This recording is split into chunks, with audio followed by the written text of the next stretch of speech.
2023년 9월 19일 연중 제24주간 화요일 제1독서 사도 바오로의 티모테오 1서 3장 1절에서 13절의 말씀입니다. 사랑하는 그대여, 이 말은 확실합니다. 어떤 사람이 감독 직분을 맡고 싶어 한다면 훌륭한 직무를 바라는 것입니다. 그러므로 감독은 나무랄 데가 없어야 하고 한 아내에 충실한 남편이어야 하며 절제할 줄 알고 신중하고 단정하며 손님을 잘 대접하고 또 가르치는 능력이 있어야 합니다. 술꾼이나 난폭한 사람이 아니라 관대하고 온순하고 돈 욕심이 없으며 자기 집안을 잘 이끌고 아주 품위 있게 자녀들을 순종시키는 사람이어야 합니다. 자기 집안을 이끌 줄 모르는 사람이 어떻게 하느님의 교회를 돌볼 수 있겠습니까? 새로 입교한 사람도 안 됩니다. 교만해져서 악마가 받는 심판에 떨어질 위험이 있습니다. 또한 바깥 사람들에게는 좋은 평판을 받는 사람이어야 합니다. 그래야 비방을 받거나 악마의 올가미에 걸리지 않습니다. 봉사자들도 마찬가지로 품위가 있어야 하고 한 입으로 두 말하지 않으며 술에 빠져서도 안 되고 부정한 이익을 탐내서도 안 됩니다. 그리고 깨끗한 양심으로 믿음의 신비를 간직한 사람이어야 합니다. 또 그들을 먼저 시험해보고 나서 흠잡을 데가 없는 경우에만 봉사직을 수행하게 해야 합니다.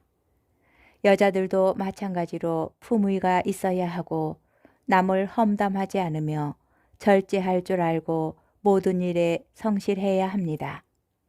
봉사자들은 한 아내의 충실한 남편이어야 하고 자녀들과 자기 집안을 잘 이끄는 사람이어야 합니다. 사실 봉사직을 훌륭히 수행하는 이들은 좋은 명성을 얻고 그리스도 예수님에 대한 믿음에 더욱 큰 확신을 얻게 됩니다. 주님의 말씀입니다. 복음, 루카복음 7장 11절에서 17절의 말씀입니다. 그 무렵 예수님께서 나인이라는 고을에 가셨다. 제자들과 많은 군중도 그분과 함께 갔다.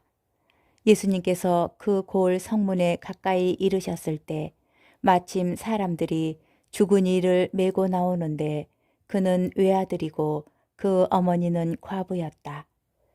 고을 사람들이 큰 무리를 지어 그 과부와 함께 가고 있었다. 주님께서는 그 과부를 보시고 가엾은 마음이 드시어 그에게 울지 마라 하고 이르시고는 앞으로 나아가 관에 손을 대시자 메고 가던 이들이 멈추어 섰다.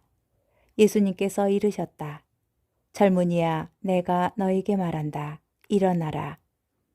그러자 죽은 이가 일어나 앉아서 말을 하기 시작하였다. 예수님께서는 그를 그 어머니에게 돌려주었다.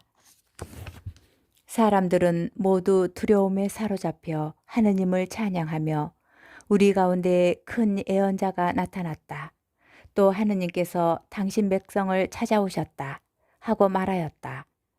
예수님의 이 이야기가 온 유다와 그 둘레 온 지방에 퍼져나갔다. 주님의 말씀입니다. 오늘의 묵상. 오늘 복음 이야기는 엘리야 이야기와 많이 유사합니다. 엘리야가 사렙타라는 성읍에 들어서며 과부 한 사람을 만났듯이 예수님께서도 나인이라는 고을의 성문에서 어떤 과부를 만나십니다. 엘리야가 사렙타 과부의 죽은 아들을 살려내었듯이 예수님께서도 당신께서 만나신 과부의 죽은 아들을 살려내십니다. 특히 다시 살아난 아이를 그의 어머니에게 돌려주는 공통된 장면에서 두 이야기의 표현이 꽤 비슷하다는 것을 알 수 있습니다. 이러한 유사함에서 예수님을 엘리야와 같은 위대한 예언자로 묘사하려는 루카복음서 저자의 의도를 엿볼 수 있습니다. 예수님의 기적을 본 사람들은 우리 가운데에 큰 예언자가 나타났다 하고 하느님을 찬양합니다. 루카 복음서 저자는 예수님을 엘리야처럼 묘사하기도 하지만 다른 한편으로 그분께서 엘리야보다 훨씬 뛰어나신 분이심을 드러내기도 합니다. 엘리야는 아이를 살리려고 먼저 주님께 부르짖고 3번에 걸쳐 자기 몸을 아이 몸 위에 펼친 다음 다시 주님께 부르짖는 등 조금은 복잡한 치유 과정을 거치는데 예수님께서는 단 한마디의 권위 있는 말씀으로 아이를 일으키십니다. 또 한 가지 중요한 차이가 있습니다. 엘리야는 과부의 요청으로 기적을 일으키지만 예수님께서는 자발적으로 움직이십니다. 오늘 복음에서 눈여겨볼 점은 과부도 고을 사람도 그 누구도 예수님께 기적을 요청하지 않았으며 그들이 예수님에 대한 굳건한 믿음을 지닌 이들도 아니라는 것입니다.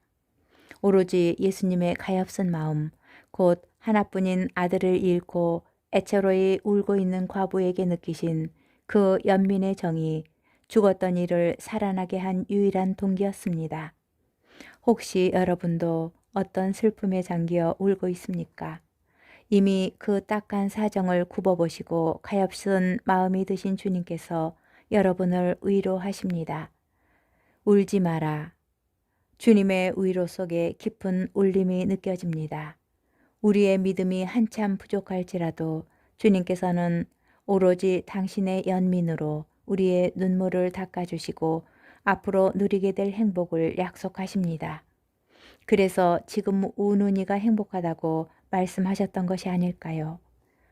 행복하여라 지금 우는 사람들, 너희는 웃게 될 것이다.